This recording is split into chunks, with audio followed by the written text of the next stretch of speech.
Assalamualaikum warahmatullahi wabarakatuh. Saya Meira. Di sini saya akan melanjutkan membaca Tak Masalah Jadi Introvert Sylvia Lohken. Bab 9. Peraturan dalam kelompok. Cara berbicara dalam rapat. Alat komputer. Ia adalah seorang konsultan manajemen IT yang terus menempa keahliannya jebakan-jebakan yang tersembunyi dalam perubahan sistem dan paket-paket perangkat lunak baru. Saat ini ia bekerja di bawah seorang konsultan senior dalam rapat-rapat hampir selalu berhubungan dengan pakar-pakar IT di perusahaan yang berurusan dengan mereka. Akan tetapi, konsultan senior itu sakit. Rapat dengan salah satu klien yang penting. Rapat itu tak mungkin ditunda. Masalahnya terkait dengan mendesaknya pendistribusi proyek di perusahaan itu dan mengumpulkan yang terlibat dari departemen IT di satu ruangan saja sudah sulit. Paul merasa takut bagaimana ia harus berada di sebuah keputusan. Ia lebih suka menyibukkan diri di departemen IT dan kerjakan yang paling ia sukai. Perencanaan pengaturan-pengaturan itu kepada orang lain di perusahaan klien. Sama-sama merasa takut. Ia akan datang ke rapat itu sebagai salah seorang yang terlibat dalam proyek. Dia tahu bahwa untuk bidang ia memerlukan kenaikan dan namun ia merasa tak mampu menyampaikan semua itu pada rapat pleno yang akan datang. Dan lebih buruk lagi, atasan seniornya juga akan hadir dalam rapat itu. Rapat dapat memberikan rangsangan yang berlebihan. Rapat dan sering sangat menegangkan bagi pribadi pendiam seperti Paul dan Diana, terutama ketika ada banyak peserta yang senang bicara. Sosok introvert berikut. Mereka merasakan rangsangan yang berlebihan. Hambatan ketiga, ingin menyendiri dan menyimpulkan bahwa sebagian besar yang dibicarakan adalah omong kosong. Banyak pribadi pendiam merasa bahwa orang tidak begitu memperhatikan mereka pada rapat-rapat besar ini. Seorang klien perempuan pernah berkata kepada saya sering merasa terabaikan dalam diskusi-diskusi seperti ini. Tetapi, kejadian seminggu yang lalu benar-benar melewati batas. Ketika saya mengumpulkan keberanian dan mengusulkan sesuatu yang penting sekali bagi saya, tidak ada yang peduli dengan yang saya katakan. Tetapi, ketika seorang teman menyampaikan hal yang kurang lebih sama beberapa saat kemudian, semua orang tiba-tiba memandang itu adalah sebuah gagasan yang hebat. Rasanya saya tak cocok berada di sana. Prestasi tetap tak terlihat.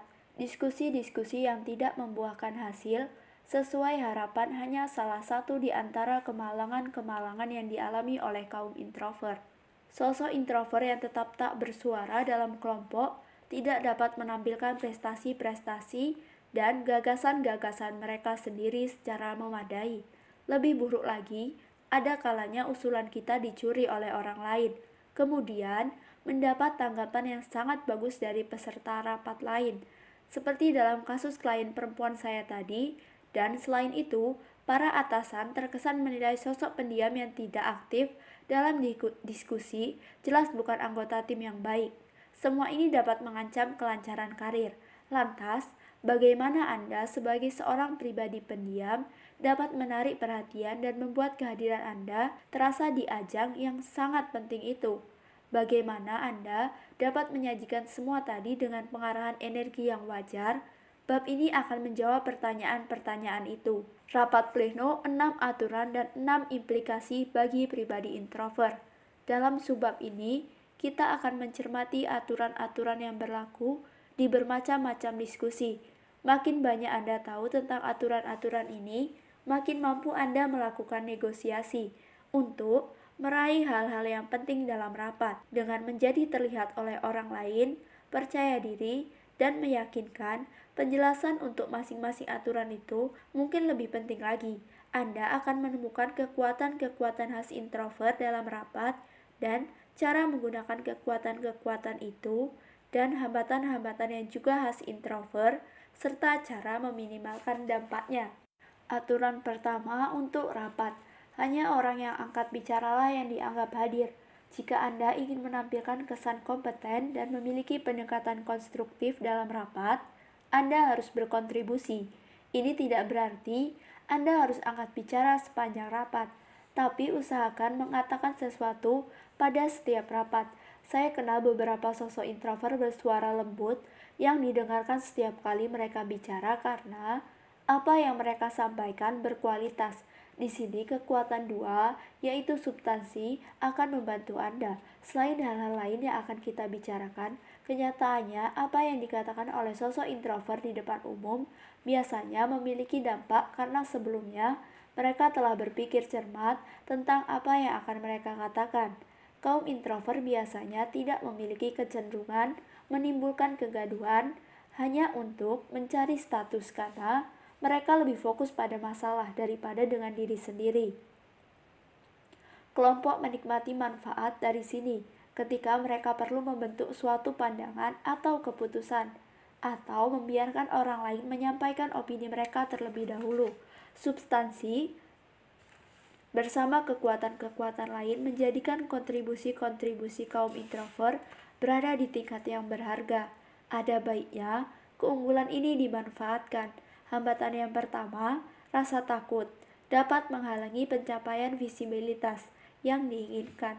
Mengatakan sesuatu pada sebuah rapat hampir sama dengan tampil di depan umum, dan ini dibahas dalam bab 8. Jadi, rasa takut memang merupakan hambatan. Guna mengatasi rasa takut, ikuti petunjuk yang sudah diberikan sebelumnya. Sebuah rapat yang membahas gagasan-gagasan baru secara khusus merupakan hambatan yang sulit. Ancaman yang paling besar adalah rangsangan berlebihan dan sikap pasif, hambatan 3 dan 4. Jika Anda ingin terlibat secara aktif dalam acara brainstorming, manfaatkan kekuatan 9, keterampilan menulis, idealnya sejak babak persiapan. Ambil sehelai kertas dan lakukan brainstorming Anda sendiri secara tertulis.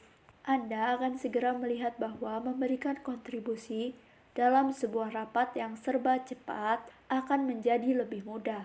Aturan kedua untuk rapat, rentang perhatian peserta cenderung pendek. Sampaikan pokok pikiran Anda secara ringkas. Berbicara itu penting, namun pada akhirnya Anda hanya bisa sukses jika orang lain mendengarkan Anda dengan sungguh-sungguh. Dalam hal ini, masalah utama bagi pribadi pendiam adalah kecenderungan untuk memberi perhatian terlalu banyak pada detail. Hambatan kedua, sosok introvert cenderung tersesat dalam sekumpulan besar detail dan mengubah alur pikiran yang jelas menjadi benang-benang detail yang terkesan sangat kusut. Pastikan Anda tidak tersesat dalam detail kusut seperti ini ketika sedang menyampaikan kontribusi Anda.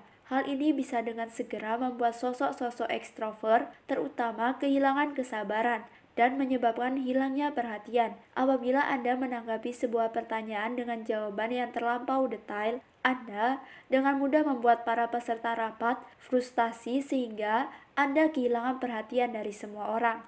Maka, sebelum Anda menyampaikan pendapat, berpikirlah seolah-olah Anda akan berpidato. Apa pokok pikiran saya? Kemudian, perhatikan cara penyampaian Anda, gunakan kalimat-kalimat pendek dengan struktur yang sederhana. Pastikan gagasan Anda didengarkan. Perhatian juga bergantung pada tingkat volume suara yang baik. Bahkan, masalah yang paling menarik akan membuat para pendengar mengantuk jika Anda menyajikannya seperti sebuah khotbah di pemakaman. Suara yang lirih, lemah, tidak diberi jeda, dan disampaikan terlalu cepat juga menghapus kesan-kesan positif dalam gagasan Anda. Tidak peduli betapa bagus pokok masalah Anda secara objektif, berikan perhatian pada penekanan dalam penyampaian gagasan. Tiap kalimat mempunyai kata-kata penting terkait masalah yang dibahas. Anda harus memberi penekanan yang tepat pada kata-kata tersebut. Selain itu, turunkan nada Anda di akhir sebuah kalimat. Ini mendefinisikan kalimat-kalimat sebagai unit-unit yang bermakna dan memberi penekanan pada kalimat itu. Bicaralah cukup keras agar setiap orang bisa mendengar Anda dan usahakan ada teman baik yang bisa Anda tanyai tentang kecepatan bicara Anda. Anda tidak boleh berbicara dengan gaya orang marah, tetapi juga jangan terlalu pelan sehingga membuat para pendengar mengantuk. Lakukan kontak mata dengan para pendengar. Bahasa tubuh lain untuk mendapatkan perhatian adalah kontak mata. Cobalah membuat kontak mata khususnya dengan para pembuat keputusan dalam ruangan. Merekalah orang-orang yang harus Anda menangkan dan yakinkan. Pribadi introvert biasanya merasa aman dan jauh lebih nyaman ketika berbicara kepada orang per orang daripada kepada kelompok besar. Manfaatkan fakta ini. Pandangi teman-teman Anda secara pribadi ketika Anda sedang menyampaikan gagasan dalam rapat, seolah-olah Anda sedang berbicara hanya kepada orang itu untuk beberapa saat. Kontak mata dengan orang per orang tidak hanya membuat Anda merasa lebih aman, itu juga membuat Anda merasa lebih kuat, lebih terlihat, dan karena itu lebih meyakinkan. Anda akan menjadi pusat perhatian dan akan lebih kecil peluang seorang teman menjual gagasan Anda atas namanya sendiri beberapa waktu kemudian. Aturan 3 untuk rapat. Tidak ada keputusan tanpa kejelasan status. Lama waktu bicara bergantung pada status. Hal yang sering membuat frustasi orang-orang yang merasa rendah diri sering dialami oleh pribadi introvert, khususnya perempuan. Adalah sulitnya melakukan diskusi yang bermakna sampai para peserta menegaskan peringkat di antara mereka sendiri. Buku karya Marion Keynes, Spiel mit der Macht, Permainan Kekuasaan, menunjukkan bagaimana klarifikasi ini berlangsung ketika sebuah kelompok berkumpul untuk pertama kalinya. Dan ia menyatakan urutan status lebih penting daripada pokok bahasan. Waktu yang disediakan untuk berbicara juga bergantung pada status. Jika Anda menyandang peringkat lebih tinggi, Anda dapat berbicara lebih lama dan boleh pula menyimpang dari topik. Jika status Anda lebih rendah, bicara Anda harus singkat dan sangat berpeluang untuk dipotong sehingga gagasan Anda tidak akan begitu ditanggapi. Pastikan Anda memiliki waktu yang cukup untuk berbicara. Sosok pendiam yang cenderung menghindari kontak hambatan kesembilan juga cenderung menghindari orang-orang yang membuat mereka jengkel. Besar sekali kemungkinan bahwa teman yang cenderung sangat mempermasalahkan status akan masuk dalam kategori ini. Jangan terjebak dalam pola pikir seperti itu. Jadi, pastikan Anda akan memiliki waktu bicara yang cukup, sekurangnya di hadapan teman-teman yang kurang lebih berstatus sama. Namun, jika Anda lebih suka bicara dengan singkat, bicaralah lebih sering sebagai kompensasi. Dan ketika Anda sedang berbicara, memberikan perhatian kepada tokoh dengan peringkat paling tinggi tetap merupakan hal yang paling penting karena orang itulah yang harus Anda yakinkan. Orang dengan status tinggi dapat dikenali dari fakta bahwa semua orang terus memandang ke arahnya untuk mengecek reaksi dan tanggapannya. Anda barangkali tidak akan mengalami interupsi apabila tokoh dengan peringkat paling tinggi sedang mendengarkan Anda. Sikap tubuh yang percaya diri. Kepercayaan diri juga harus tampak pada sikap tubuh Anda. Diarahkan ke orang lain, tempati ruangan secara percaya diri tanpa menjadi kelewat santai. Gunakan seluruh bidang kursi Anda untuk duduk, tetapi jangan menjulurkan siku Anda keluar batas. Duduk dengan tegak dan bersikap terbuka. Hindari sikap-sikap tubuh orang lemah seperti memiringkan kepala ke satu sisi atau memandang ke tempat yang jauh dalam situasi-situasi yang tidak menyenangkan. Usahakan agar gerakan-gerakan Anda jelas atau dengan kata lain memiliki awal dan akhir. Jangan bergoyang-goyang atau bermain-main dengan sesuatu. Hal yang sama berlaku untuk suara Anda. Tidak masalah jika volume suara Anda lirih, kekuatan 5, asal tetap terdengar pasti dan pernyataan Anda disampaikan dengan energi yang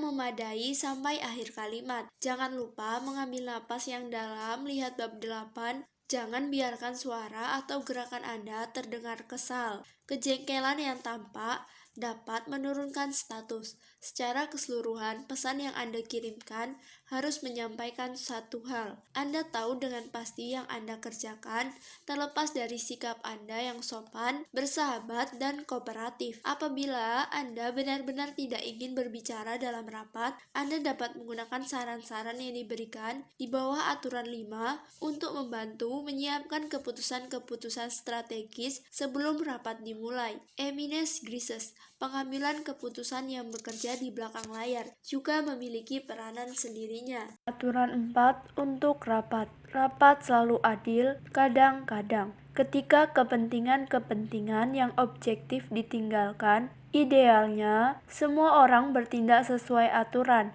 termasuk dalam rapat. Namun, karena saya yakin Anda juga tahu kehidupan bekerja dengan cara yang berbeda, tentu saja tukar pikiran yang adil dan penuh pengertian bisa terjadi. Tetapi, tidak selamanya demikian. Banyak peserta rapat merasa mereka boleh melanggar aturan, memotong pembicaraan, atau bahkan menyerang, asalkan pendekatan-pendekatan seperti itu tidak dikenai sanksi dan dapat meningkatkan peluang untuk menghasilkan kemajuan bagi mereka sendiri. Visibilitas, perebutan status, perilaku yang tidak adil itu khususnya menimbulkan stres di kalangan pribadi pendiam, selain bisa merenggut status dan keefektifan jika mereka tidak menangani situasi seperti itu dengan percaya diri yang setinggi-tingginya, apalagi kalau sampai menghindari konflik hambatan 10 yang merupakan salah satu titik lemah mereka secara pribadi. Berikut ini sebuah rencana darurat bagi Anda sehingga Anda dapat bertindak dengan cepat ketika kebutuhan itu muncul. 5. Pelanggaran aturan yang paling sering terjadi dalam diskusi dan cara yang mungkin paling sukses untuk mengatasi pelanggaran-pelanggaran itu. Saran-saran untuk mengatasi pelanggaran-pelanggaran aturan. Pelanggaran aturan yang pertama, seorang peserta menginterupsi sewaktu Anda sedang berbicara. Yang harus diperbuat, strategi terbaik jika Anda diinterupsi oleh orang yang setara atau lebih rendah dari Anda adalah bertahan dengan kekuatan 8 Anda, yaitu kegigihan, dan terus berbicara. Sisipkan kalimat berikut dengan keras dan jelas. Biarkan saya menjelaskan sampai akhir. Jika orang yang menginterupsi berstatus lebih tinggi, misalnya atasan Anda, yang terbaik adalah membiarkan interupsi itu dan lanjutkan diskusi dengan menjaga kontak mata atau mengangguk, dan kalau mungkin tanggapi komentarnya secara langsung. Pelanggaran aturan yang kedua, seorang rekan mengomentari pernyataan Anda yang ingin dikatakan oleh Jill adalah, yang harus diperbuat, ini jelas sebuah pertarungan perebutan status. Sang teman berusaha menjelaskan bahwa ia memiliki hak untuk menafsirkan yang dikatakan oleh Jill. Jika Anda adalah Jill, jangan pernah gentar karena komentar atau interupsi seperti ini. Tanggapan yang dianjurkan adalah, terima kasih atas dukungannya Anda, Rob. Yang khususnya penting di sini adalah pelanggaran aturan ketiga. Seorang rekan berusaha membekukan gagasan Anda dengan menciptakan sebuah penundaan. Harus ada tim khusus yang mengamatinya lebih cermat. Keputusan soal rencana anggaran tidak dapat dibuat sampai informasi yang dibutuhkan sudah tersedia. Yang harus diperbuat adalah resikonya terletak pada kenyataan bahwa gagasan Anda akan kehilangan momentum akibat penundaan itu dan akhirnya memudar. Sementara sang teman bertindak seolah-olah telah memberi dukungan. Nyatakan persetujuan Anda dengan sang teman di rapat pleno itu bahwa memang masih banyak yang harus dipikirkan terkait dengan inovasi tadi. Kemudian tambahkan bahwa Anda dan tim sungguh telah memikirkan hal tersebut. Misalnya sebagai berikut, itu betul. Kami memang perlu mencermati beberapa faktor sebelum menyerahkan pekerjaan ini kepada pihak ketiga, dan kami telah melakukan itu dalam beberapa minggu terakhir. Hasilnya betul-betul positif. Hari ini kami sampai ke kesimpulannya. Kami hanya dapat menyelesaikan proyek ini tepat waktu kalau kami mengajak pihak ketiga pada waktu yang tepat. Tanpa langkah tersebut, konsekuensinya bisa sangat mahal. Apakah ada pertanyaan soal riset kami? Pelanggaran aturan yang keempat, seorang teman menikam Anda dari belakang dan membantah telah melakukan kesepakatan dengan Anda. Yang harus Anda lakukan adalah, ketika Anda tidak mempunyai peluang untuk membantahnya pada rapat pleno, jika kesepakatan Anda tidak formal, akan tetapi bicaralah kepada teman itu tepat sesudah rapat dan cari tahu mengapa ia berubah sikap atau bahkan hanya mengubah strategi. Namun apabila kesepakatan dibuat secara resmi, Anda harus menjelaskannya. Saya terkejut mendengar Anda mengatakan hal itu pada rapat departemen yang terakhir. Kita sudah sepakati bahwa, jadi bagaimana sebenarnya sikap Anda? Pelanggaran aturan kelima, Seorang teman menyerang Anda secara tidak adil dalam rapat pleno, tetapi angka-angka ini tidak masuk akal. Yang harus dilakukan oleh Anda adalah ambil napas dalam. Ini pun permainan kekuasaan yang ingin dimenangkan oleh penyerang Anda. Jawaban yang ideal memerlukan fakta. Angka mana persisnya yang Anda maksudkan? Jika Anda tidak berhasil memikirkan jawaban yang pas, jelaskan pada rapat pleno itu bahwa Anda tidak akan membiarkan komentar itu mengganggu Anda. Anda dapat mengatakan, saya mempunyai sebuah acara yang harus dihadiri sehabis rapat ini. Aturan kelima untuk rapat, meminta bantuan teman-teman untuk mengamankan hasil. Hal-hal penting terjadi sebelum rapat. Beberapa orang dan beberapa bidang kerja biasanya ikut hadir dalam rapat.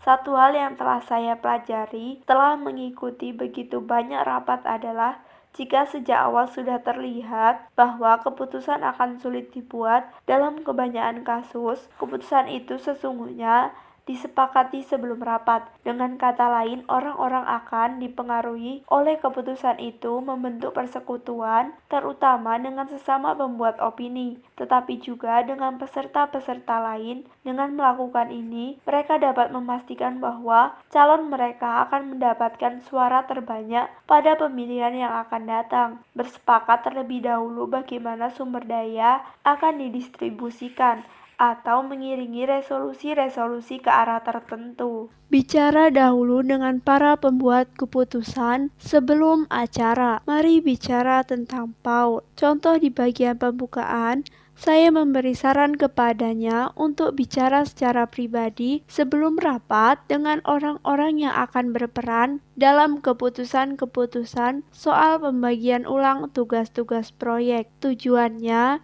adalah menyaring berbagai macam-macam kepentingan dan menyiapkan sebuah keputusan yang dapat diterima oleh setiap orang. Paul adalah pribadi pendiam. Ia lebih menyukai berbicara satu lawan satu daripada pembicaraan dalam rapat besar. Maka ia tidak merasa tugas itu sulit. Ia sosok yang cermat dan memikirkan semua yang terkait dengan hati-hati. Kekuatan pertama, ia juga mampu mendengarkan dengan baik orang-orang yang terlibat. Kekuatan 4, dan menempatkan diri dalam posisi mereka sehingga ia tidak hanya memikirkan kepentingan-kepentingannya sendiri dan juga tidak memiliki motivasi terselubung. Kekuatan 10. Paul berhasil meraih kompromi yang bagus berdasarkan pembicaraan satu lawan satu ini, dan ia juga telah mengisyaratkan kepada direktur pelaksana sebelum rapat. Maka sang direktur pelaksana merasa telah mendapatkan informasi yang lengkap dan tahu di mana posisinya. Sebuah detail yang penting dalam perebutan status. Keuntungan dari membentuk persekutuan yang sangat jelas, poin-poin penting rapat jadi dapat diprediksi, dan Anda telah berhubungan dengan sumber informasi dan pembuat opini sehingga Anda tidak memerlukan waktu banyak. Dan yang tidak kurang penting, Anda dapat mengurangi kemungkinan seorang peserta menikam Anda dari belakang pada rapat pleno. Artinya, Anda telah meraih dua keuntungan besar untuk rapat itu, kepastian dan prediksi. Aturan ke-6 untuk rapat yang telah diputuskan dan yang diterapkan dalam praktik adalah dua hal yang berbeda. Ketika ada rintangan soal menerapkan keputusan dalam praktik, pengetahuan kedua yang saya dapatkan dari semua rapat, dewan komisaris, dan rapat manajerial yang saya hadiri adalah bahwa yang dibahas dalam rapat akan ditindaklanjuti dengan penerapan. Kadang-kadang, namun yang diputuskan segera sesudah rapat adalah apa nilai sejati dari keputusan yang dibuat dan apa langkah berikutnya. Ini tidak selalu sama. Sesuai pemilihan biasanya tidak banyak yang dapat diperbuat untuk mengganti pemegang posisi tertentu. Akan tetapi, proposal-proposal yang meninggalkan ruang rapat sebagai keputusan biasanya tidak begitu stabil. Penyebabnya banyak, dari kelalaian sampai sabotase cerdas atau keputusan bertolak belakang yang dikeluarkan oleh pejabat tinggi yang tidak hadir dalam rapat. Dan karena itu, melakukan melakukan perubahan apabila hasilnya tidak sesuai dengan harapan mereka. Sosok pendiam yang cenderung menghindari kontak dan konflik, hambatan 9 dan 10,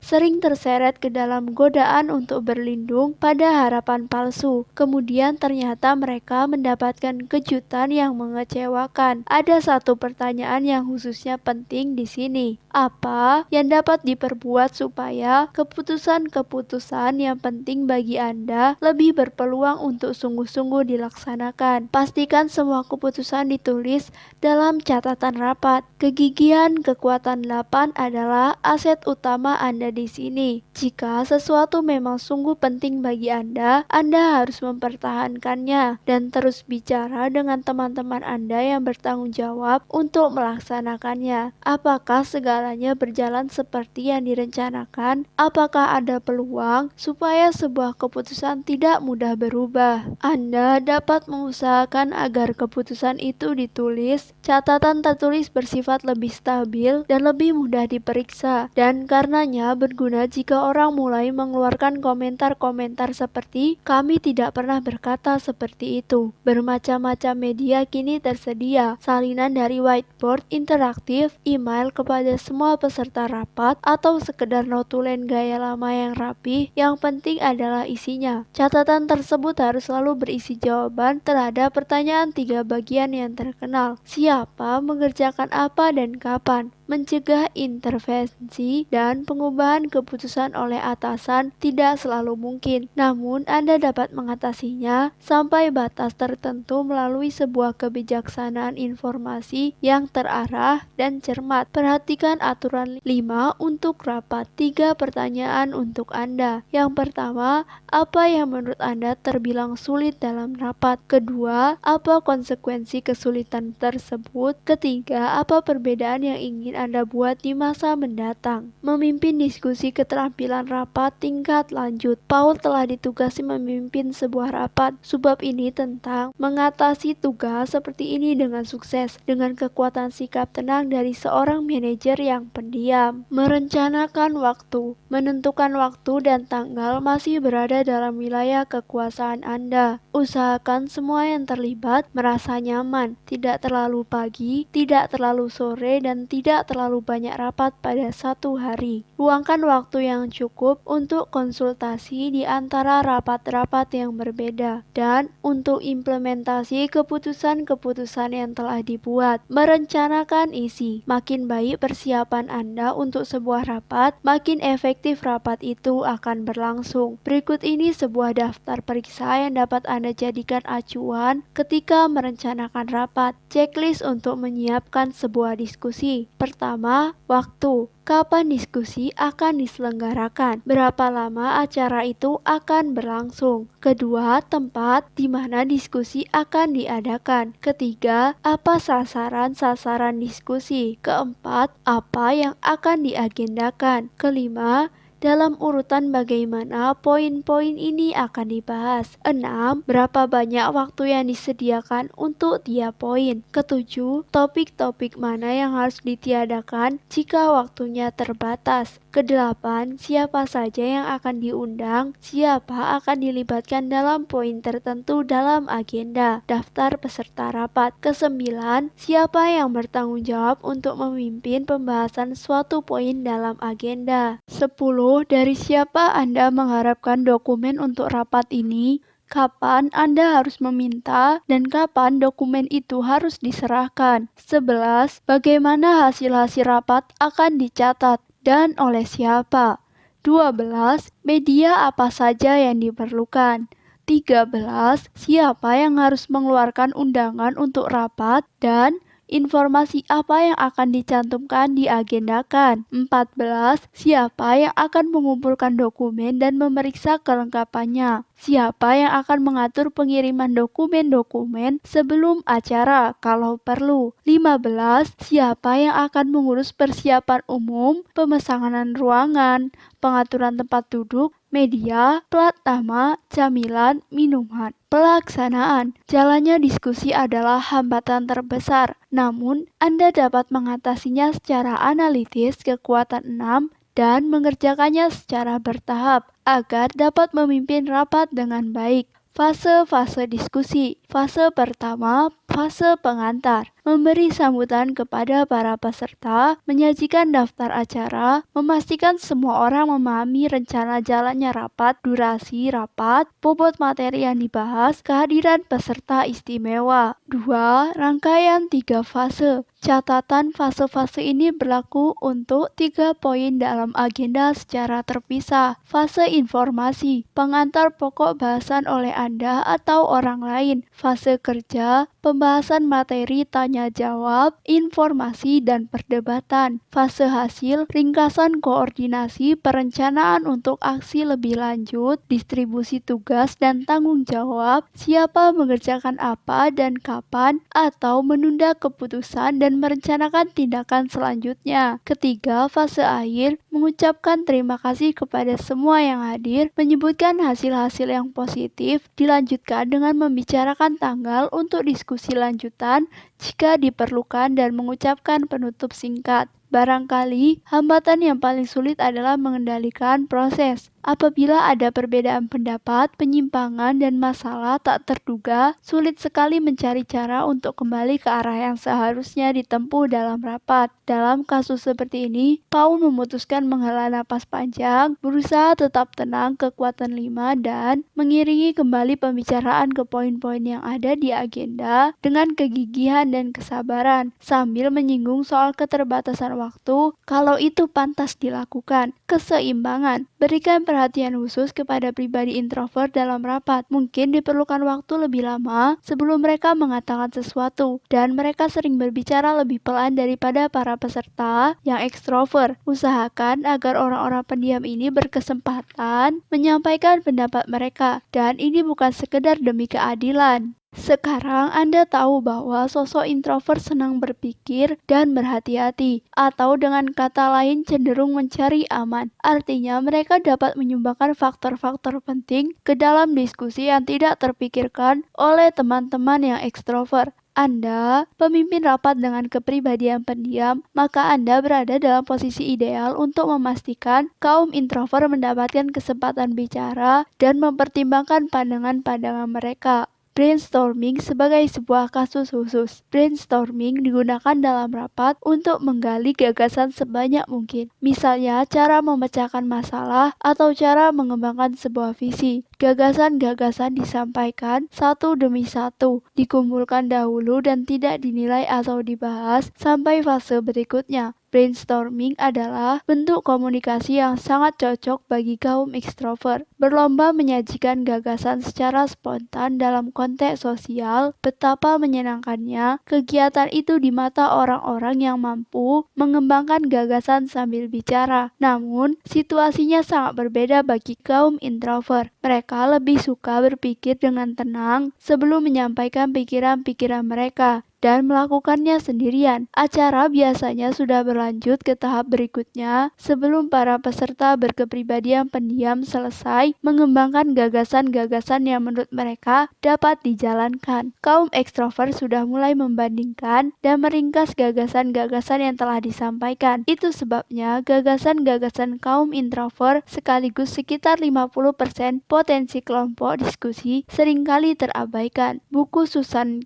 Cain merujuk ke studi-studi terbaru yang mengatakan bahwa kelompok besar biasanya kurang produktif dibandingkan kelompok-kelompok kecil atau dibandingkan individu-individu yang mengembangkan gagasan-gagasan baru dalam keheningan atau dalam kondisi terisolasi. Cain 2011.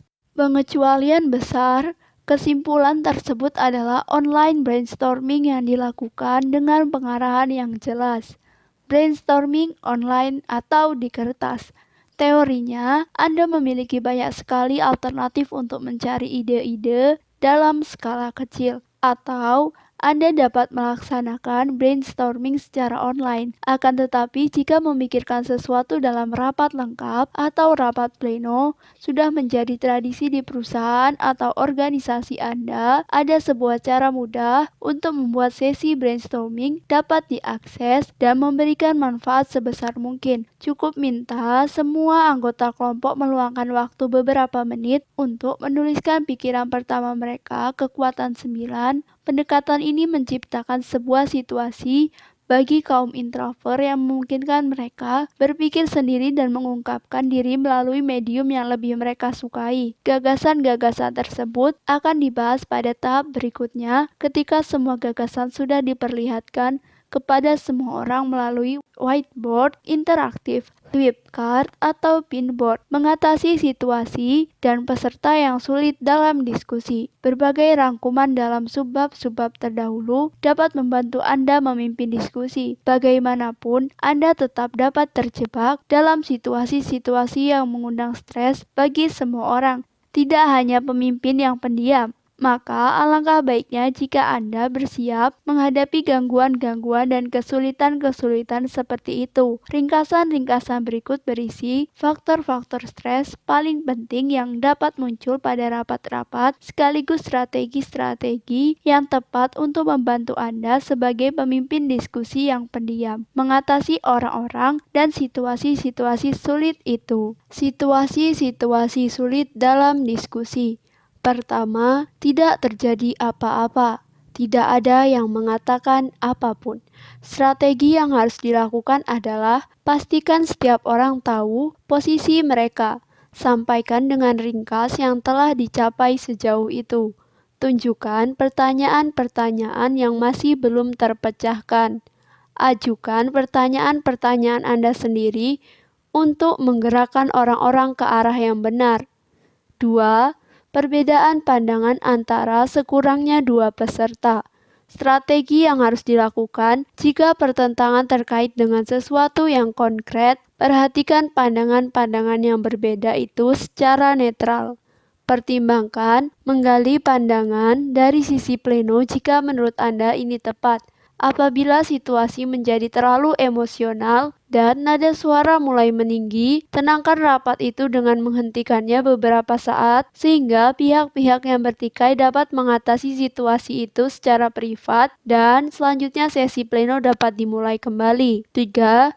Komentar negatif. Ada peserta yang mengkritik pendekatan Anda. Sebuah contoh dari rapat Paul. Tapi Anda pernah mengatakan bahwa Anda akan menyampaikan rencana anggaran untuk proyek ini kepada kami sebelum rapat. Strategi yang harus dilakukan adalah, jika kritik itu benar adanya, gunakan empati Anda kekuatan 10 untuk memahami sudut pandang orang lain. Kemudian, katakan yang ingin diperbuat tentang masukan itu dengan cara yang konkret. Contoh jawaban Paul, kami belum mendapatkan data yang lengkap. Saya dapat melihat bahwa Anda memerlukan angka-angka itu untuk membuat rencana. Saya sudah berusaha agar data tersebut tersedia besok. Apabila kritik tidak dapat dibenarkan, bertindaklah seperti untuk poin 4 atau 5. 4. Provokasi. Di sini kritik tidak terkait dengan masalah yang sedang dibahas. Tepatnya, ada orang yang menguji dan berusaha membuat Anda kacau. Penyebabnya misalnya bisa perkara status, masalah remeh, atau rasa tidak suka. Sebuah contoh dari rapat Paul, seorang kepala departemen berkata, semua proyek dalam daftar Anda ini tidak masuk akal. Strategi yang harus dilakukan adalah hindari berdebat keras pada sesi pleno, itu akan membuat stres dan hasil akhirnya juga tak bisa diprediksi. Sebagai gantinya, lanjutkan pembahasan ke masalah yang berhubungan yang sudah ada. Untuk melakukannya, buat sebuah pernyataan penghubung yang menjauhkan Anda dari orang yang berusaha mengganggu Anda dan kembali ke pembahasan pokok. Jawaban yang mungkin untuk Paul kelihatannya banyak dan kenyataannya memang ada banyak proyek yang harus dikerjakan. Kami mengerjakannya 4 seksi proyek secara bersamaan, itulah yang membuat daftar kami begitu panjang. 5. Sebuah serangan oleh seorang peserta terhadap peserta lain atau terhadap Anda. Nada suara tinggi, penilaian yang kelewat blak-blakan, dan isi yang hanya sedikit terkait dengan pokok masalah adalah ciri khas sebuah serangan. Sebuah contoh dari rapat Paul itu juga tidak masuk akal. Strategi yang harus dilakukan adalah ambil napas panjang, pendekatan yang santai sangatlah berharga. Dalam situasi seperti ini bahkan lebih daripada contoh dalam provokasi, sang penyerang ingin menunjukkan bahwa ia lebih kuat dan Anda lebih lemah. Ini berhubungan dengan status semata. Jika Anda tetap tenang dan percaya diri, rencana sang penyerang tidak akan berhasil. Selain itu, tantang pula sang penyerang untuk kembali ke pembahasan. Berikut ini beberapa contoh yang dapat membantu Paul. Anda terkesan sulit percaya. Apa yang membuat Anda berpendapat demikian? Anda terkesan sulit percaya. Apa yang dapat Anda sarankan? Apa maksud Anda dengan pernyataan itu? Untuk mencuri waktu dan sebagai solusi darurat, saran terakhir ini kalau tidak ada lagi yang terpikir oleh Anda dapat digunakan dalam kasus apapun. Coba perhatikan semua peserta yang hadir, bagaimana Anda mengatasi pribadi yang sulit dan perilaku mereka. Peserta yang sulit dalam diskusi. Pertama, orang yang bicara terlalu banyak, mencari perhatian dan dapat membuat peserta lain ikut menyimpang dari pokok bahasan. Strategi yang harus dilakukan adalah orang yang bicara terlalu banyak dapat dengan mudah menimbulkan frustasi pada rapat pleno. Dalam kasus-kasus ekstrim, benang merah dalam rapat bisa hilang. Tugas Anda adalah menghentikan ulah mereka dan dengan terampil membuat mereka menyampaikan pandangan yang sesuai dengan pokok bahasan dalam rapat. Pastikan Anda tidak terkesan meminta orang itu melanjutkan perkataannya, misalnya dengan mengangguk atau tersenyum. Tunggu sampai orang itu berhenti untuk mengambil napas, kemudian angkat tangan Anda dan katakan, "Izinkan saya menyimpulkan dengan ringkas," atau cukup satu komentar tentang itu, kemudian kerjakan tepat seperti kalimat itu. Selanjutnya, ingatkan seluruh peserta rapat tentang masalah yang sedang dibahas. Bagaimana menurut Anda tentang hal itu? Atau terangkan suatu poin secara visual. Anda juga dapat meminta orang yang bicara terlalu banyak itu membuat ringkasan. Menurut Anda, apa yang paling penting dalam hal ini? 2. Orang yang dominan. Biasanya orang yang memiliki jabatan tinggi dan percaya diri cenderung melanggar aturan dan campur tangan. Keunggulan yang dimiliki oleh pribadi yang dominan adalah peluang mereka untuk memberikan keabsahan jika anggota tim manajemen dan karena itu dapat ikut membuat keputusan. Dan mereka sering memberikan pandangan-pandangan yang bagus terkait masalah yang dibahas. Strategi yang harus dilakukan adalah cara terbaik yang dilakukan adalah mendekati sosok dominan itu sebelum rapat dan membicarakannya. Apabila itu tidak mungkin, bicaralah dengannya pada jam istirahat. Akui yang dikatakan oleh sosok dominan itu dalam rapat, tetapi dorong pula orang-orang lain untuk ikut memberikan pandangan. Terima kasih banyak untuk gagasan itu. Apa pendapat para peserta lain dalam hal ini? 3. Orang yang agresif. Baginya menyerang adalah sebuah keharusan. Tujuannya untuk menunjukkan pengaruhnya kepada orang lain dan senang menggunakan sarkasme serta menyampaikan pendapat dengan emosi yang sangat tinggi. Orang-orang agresif ini menguras banyak energi dari pribadi-pribadi pendiam. Strateginya adalah tarik nafas dalam, pijakan kedua kaki pada lantai dengan mantap, cobalah mengambil jarak emosional, dan tanggapi dengan tenang. Dengan volume yang rendah, ini dapat meredakan situasi yang sempat tegang. Selain itu, sebagaimana diterangkan pada bagian provokasi dan serangan, kembalikan diskusi ke pokok pembahasan, bicaralah kepada sosok agresif itu 1-1 sesudah rapat atau saat istirahat menggunakan pendekatan di tingkat pribadi. Ini dapat mencegah aksi balas dendam. Sebagai contoh, saya melihat bahwa masalah ini sangat penting bagi Anda. Apakah menurut Anda semua fakta penting sudah kita bahas? 4. Orang yang bertemperamen buruk bisa menyerang secara impulsif atau mulai berteriak, misalnya menyimpang keluar jalur karena dikuasai emosi. Orang macam ini juga bisa membuat pribadi pendiam mengalami stres atau kehabisan energi. Strateginya adalah bersikaplah dengan cara sama seperti menghadapi orang yang agresif, amarah serta konsekuensinya yang mengikutinya merupakan hambatan tambahan dalam kasus pribadi bertemperamen buruk. Rasanya mustahil kembali ke pokok pembahasan ketika ruang diskusi dipenuhi dengan kemarahan. Dan seringkali orang yang sedang marah itu tidak mampu mendengar pendapat orang lain. Mereka sungguh terhanyut oleh perasaan-perasaan mereka.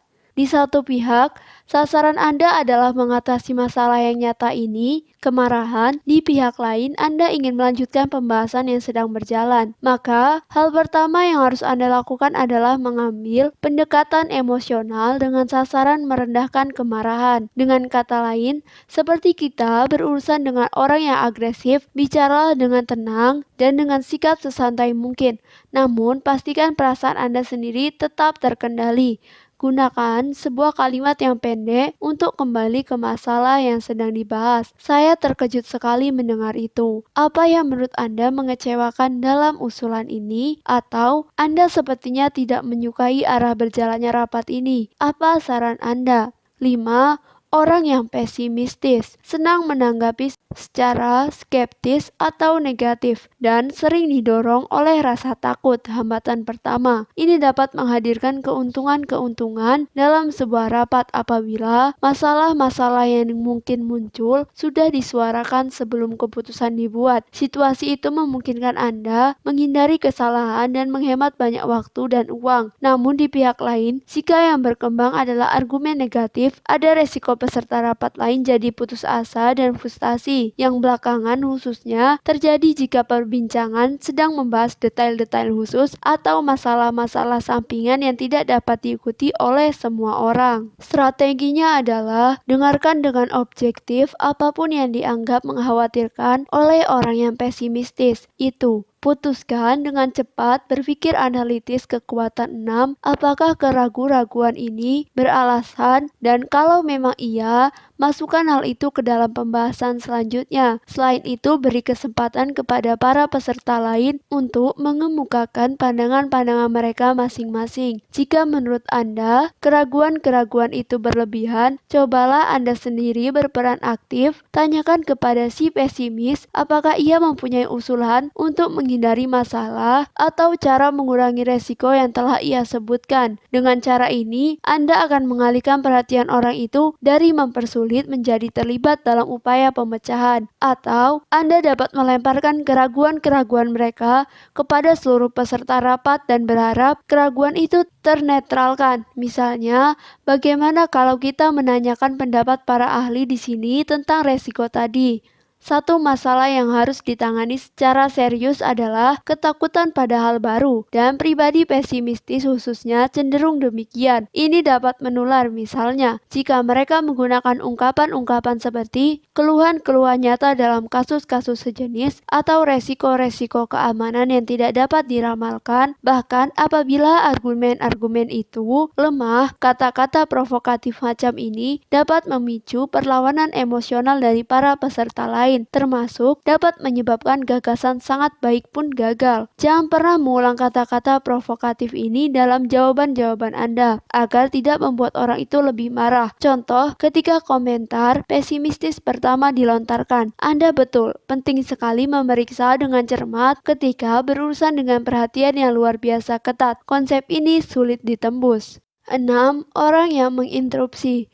Tidak membiarkan orang menyelesaikan pendapat mereka, berteriak dalam rapat pleno, atau mulai melakukan dialog sembunyi-sembunyi dengan peserta-peserta lain. Semua ini sungguh dapat mengganggu rapat, bahkan bisa menular, sehingga dalam kasus yang paling buruk, orang yang menginterupsi dapat mendorong orang lain berperilaku serupa. Strategi yang dilakukan, beri sinyal bahwa Anda menyadari interupsi-interupsi itu dengan isyarat yang jelas, tetapi tidak berlebihan. Dalam perbincangan-perbincangan pribadi, beri jeda ketika Anda sedang mengatakan sesuatu, dan lihatlah ke arah orang yang berbicara secara bersahabat dan santai. Biasanya itu dapat membantu situasi menjadi kembali tenang. Jika seseorang berteriak ketika Anda atau orang lain sedang berbicara, Anda harus bertindak tegas supaya seluruh kelompok memiliki hak yang sama untuk berbicara dan ada jaminan mendasar bahwa siapapun yang sedang bicara memiliki hak untuk menyelesaikan apa yang sedang mereka katakan. Salah satu tugas Anda sebagai pemimpin adalah memastikan hal ini. Contoh komentar sesudah seorang berteriak, pandangan Anda memiliki hak untuk didengarkan sama seperti pandangan para peserta lain. Susan belum selesai. Apakah saya harus memasukkan Anda dalam daftar peserta yang ingin bicara? 2 pertanyaan bagi Anda.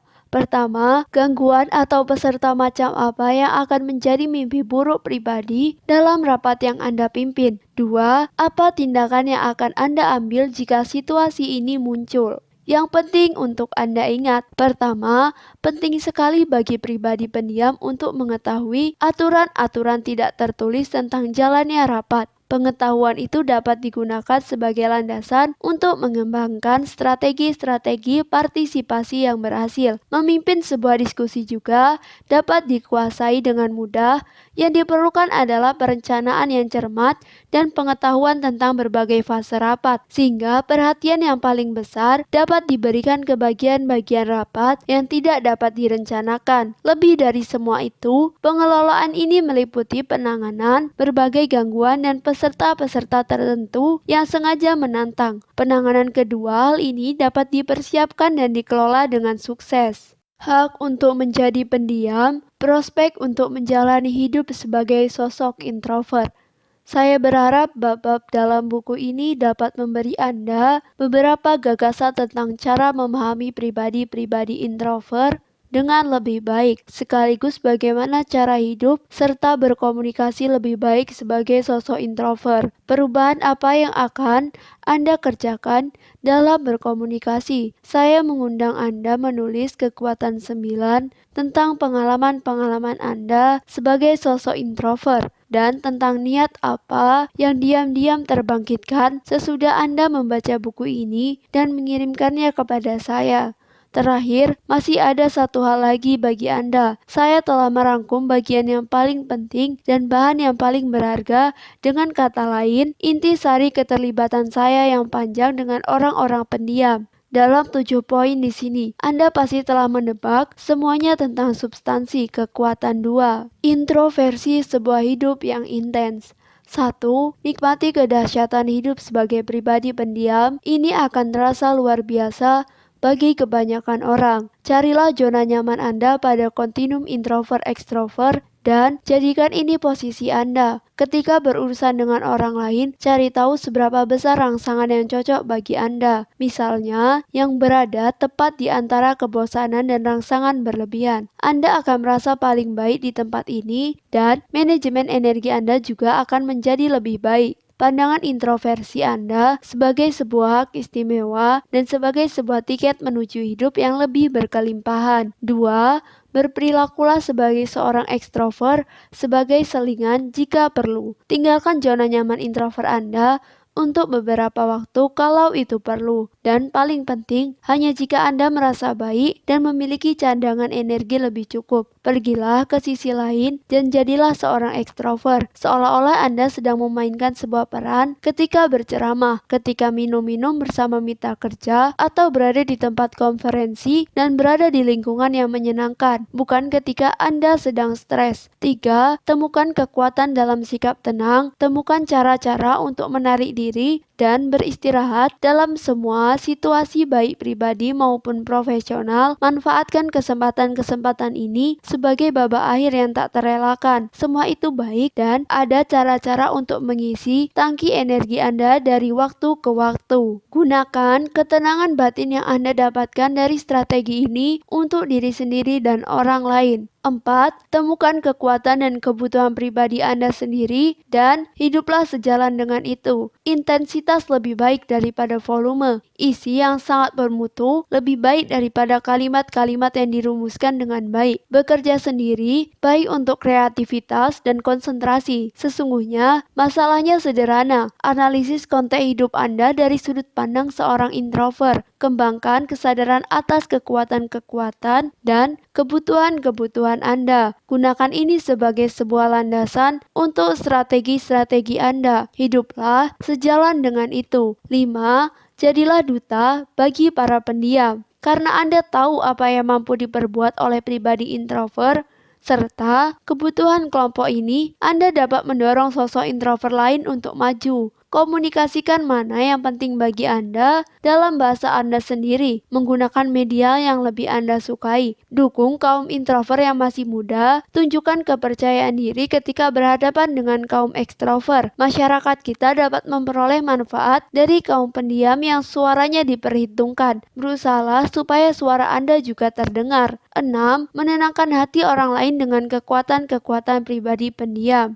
Sebagai seorang introvert, pendekatan yang Anda gunakan untuk menenangkan hati dan meyakinkan orang lain berbeda dengan cara yang biasanya digunakan para ekstrovert. Gunakan sikap waspada, kekuatan 1, konsentrasi kekuatan 5, dan empati kekuatan 10 Anda untuk meraih yang Anda inginkan. Anda akan mendapatkan keuntungan dalam dua cara jika menggunakan kekuatan-kekuatan pribadi pendiam. Anda bisa mencapai tujuan-tujuan Anda dan membangun hubungan yang positif dengan orang-orang di sekitar Anda. Dan dalam prosesnya juga akan menenangkan hati mereka dengan tetap mempertahankan jati diri dan rasa hormat Anda. 7. Belajar dari dan bersama kaum ekstrovert. Bab 4 menunjukkan kepada Anda bagaimana sosok introvert dapat memperoleh manfaat dari mitra-mitra mereka yang ekstrovert. Ilmu filsafat telah menggeneralisasi prinsip kontras yang saling menguntungkan dengan melihat ke alam, khususnya yang tampak jelas dalam konsep yin dan yang dari Taoisme. Kontras dapat menghasilkan ketegangan yang positif. Dalam pokok bahasan kita, ini berarti dunia memerlukan baik orang-orang bersemangat, petualang, maupun orang-orang yang bertekad mempertahankan status quo, pelari-pelari jarak jauh, dan pelari-pelari cepat, para pemikir dan orang-orang yang impulsif, orang-orang yang berorientasi pelayanan, dan orang-orang yang berorientasi keamanan.